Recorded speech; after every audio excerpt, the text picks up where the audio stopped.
This is a review for the AirBender Air wireless keyboard for the iPad Air. Here is it unboxed. I'll show you real quick. I'm going to highlight some of its features, excuse me, while I go into it. Showing the thickness and how you have this slide out tray. I'll show you how that works in a little bit. And as you can see, just by the design here and as well from here, it differs from most keyboard cases where it is a clamshell design, essentially turning your iPad into a touchscreen laptop. So you can see here, there's cutouts for the mic holes, power button, and everything, with a nice TPU finish. And this is the kind of plastic material that doesn't get stuck in your pocket if you had an iPhone case like this. So really nice, great soft feel, and also very durable. It doesn't scratch like some of the other TPU cases I've had before, so which is really nice. They used to gouge, not really damage the integrity of it, but look of it. This doesn't do that. Great finish, and this nice little aluminum strip at the top is a very, very nice touch. So I'm gonna be, when I review this, though it's made, this is made for iPad Air, so I want to make it clear, I'm gonna be comparing it to the Logitech iPad keyboard. This is one of the best in my opinion. That's not a clamshell, but as far as ergonomics, viewing angles, etc. go, and weighing the pros and cons of this versus other ones out there, this will serve as a good example. So weight-wise, they're approximately the same. Obviously, this one's a little bit, this actually feels a little bit heavier. The Logitech here is a little bit heavier than the new Trent. I think it's also because of the way it's balanced. Also, the iPad Air being smaller and this being an older one, you can see it's a little bit shorter as well.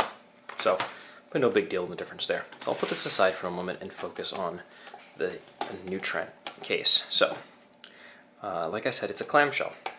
Now, most things, like if you would, this one, the way the iPad fit before was simply, excuse me,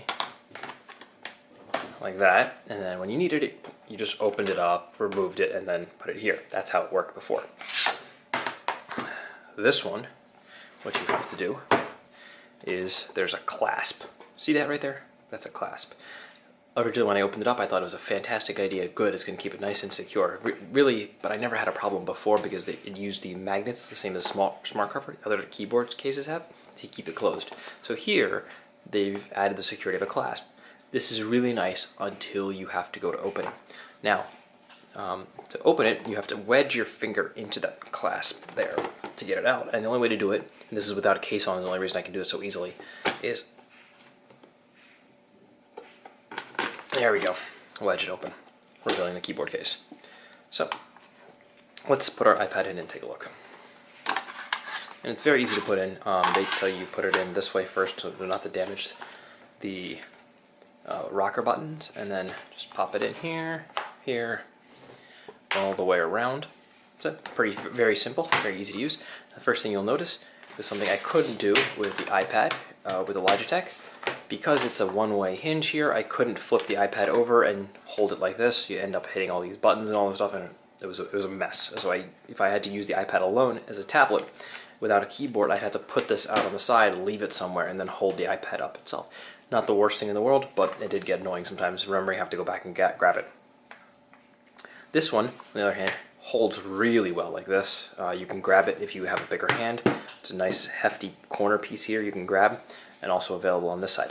Also, this does spin around 360 degrees, so if you prefer to change the viewing angle while still holding that side, you can. Really good feature. Very nice feature. Okay, so let's get to the keyboard aspect of it. So first things first. Now we have it like this in landscape where most people will use the keyboard. You go up to put it up. You can't, obviously this is a ridiculous viewing angle and no one would use it. So, like I showed before, or like I mentioned before, it has an expanding slot. So what you do is you grab this and you just slide it out. Okay? So it makes a slide, nice wide base where you can grab this, and in these little tabs here, there and there, you can lock it in place. Okay? So I'm gonna kind of pan around so you can see what it looks like. So you can't grab it like, you can grab it like this and move it around, but you can see it picks up from the base.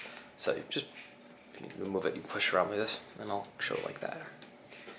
Really wide base. Now, pros of this, it's wide, it's long, so if you want to use this as a laptop, it's a nice long base that it's not going to keep toppling over every time if you want to use it on your lap. The one downside, if you compare this to the Logitech's like this.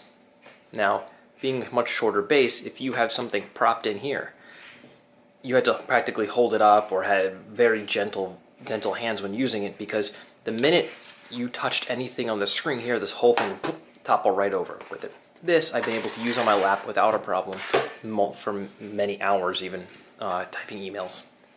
So it's really good. Also, viewing angle is really nice when using it as a laptop in fact, on your lap. Okay, so that's the pros and cons or the pros of that. Now, the con of this, the way they have this system set up, and I don't know if they fixed it for the AirBender 2.0, because that is available, is these little tabs right here. And I'm going to see if I can get these in focus for you so you can see. So you see these little tabs right there? This is where the iPad comes in and locks in place, right? Well, the problem is actually it doesn't lock in place. It just sits there. It uses gravity. And there's one thing I've learned when using cases and things that you touch and gravity. It's a bad idea. Because what happens is when you use it in portrait mode, and I'm going to step back and move the camera just a little bit so you can see better what I'm talking about. When you use it in portrait mode, such as this, and you start typing away, okay? And you go, let's say, to do this, and swipe down, excuse me. Swipe down already, for the love of God. Okay, so when you go up, nope, that happens. So, just to make sure, just so you know I'm not being like nuts with this. So, go here, Wi-Fi, oh, it's airplane mode, so if I go up here, okay. And that was just a gentle touch. I'll show you, the pressure I was using was what I would use to press one of these buttons, so nothing crazy at all. So I wasn't trying to knock that over, it just happens every time it's in portrait mode. I've even had it happen if I was a little overzealous and tapped something here too hard, the whole thing would just flop down. Now, this is where the mechanism the Logitech system has in place, which is a magnetic strip in here that locks it in place, is superb. It'd be much easier if these were magnetic holders and they clicked into place. Yes, that would make it only usable on one side of the iPad because the magnetic strip is only on one side, but it would be much more secure and it would be a huge benefit. All right, now for the main purpose, the keyboard, right? The keyboard is the main focus here. All the shortcut keys here, as you can see, I'll bring them up so you can see them better. You have your brightness, your home screen keyboard. These are cut, copy, paste, your audio controls, and then your sound controls. And then this is the lock button. You have to hold the function button down to access that. Very intuitive, very responsive keyboard. I have not had any problems, so it's very quick to respond. Even you can activate your multitasking, and very easily. It's a great keyboard, good feedback. So one good thing is I can go notes, and I can do, I'll show you a test. Excuse me. No, it can't be in the menu. Interesting. Didn't have that happen before.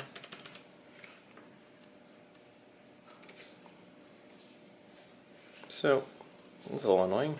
Don't remember that happening before, but apparently if you highlight, you can't just delete. Anyway, this is a test of the new Trent keyboard. So, great responsiveness as far as text. I've used it for many hours for writing emails, Word documents, etc. Never a problem. So, excellent in that department. So, its primary goal of being a keyboard is it works really well. So, I'll give you size-wise. This is the Logitech keyboard. The Logitech is base-wise is wider, more depth here than compared to this here, even with this part closed. You can see, even though it's wider there, the keyboard section of this is wider with similar enough battery life. I've used it for multiple days without it going dead. So you get more workable area here. I will say the feedback and the bounce and the knowing that you hit a button is much better with the Logitech one. I think it's cleaner, crisper, very good tactility. These keys, though larger, I have mishit a couple keys, mainly on this side over here. Other than that, the keyboards are set up exactly the same as far as where the functionality is, the layout of the buttons and everything. So really good job by both companies here. But really, I really like the new Trent one just because of the wider width in the keyboard. Simulates what we get back on a desktop keyboard motor. So, to quick summarize, a very good case, really good that you get a clamshell design, excellent TPU finish, very easy to sync and match up, great battery life. The downside, and the biggest downside, why I would go to this 9.5 times out of 10 rather than coming to this, is this clasp right here. Well, actually, is for two reasons. One, the way this thing is designed, because I've had it fall so many times. I've been in meetings, I've been working on it, sitting on my bed and working on it, whatever. How many times it's fallen down and slammed down on the keyboard. That's an absolute no-go. So that's why I would not use it. And the other reason is this clasp. Yes, it gives you a nice feeling of security when you close it, but with the iPad in, this thing is an absolute pain to get open. I've been at it, so you can see, you kind of sense my frustration at the moment. But I have been trying to pry this thing open sometimes for like 5 minutes before giving up and just going and getting my laptop to do something. There we go. Dig my nail into it and pick it up. No. I would keep it simple, stick to something like this.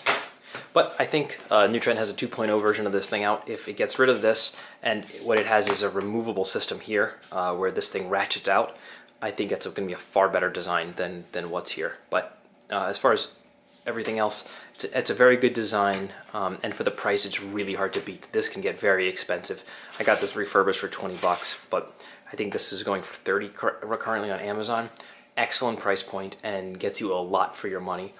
This is an easy thing, very easy thing to overlook if you really want a good Bluetooth iPad case. Excuse me. Also, you can just snap this off if it bothers you as much as it bothers me. Oh, one more thing. It does come with a Bluetooth. I'm sorry, not Bluetooth. A USB charger. It charged fully in a matter of a couple hours. I just charged it at the end of the night. Okay. Great, guys. If there's any questions, feel free to contact me. I'll get back to you as soon as I can. Thank you.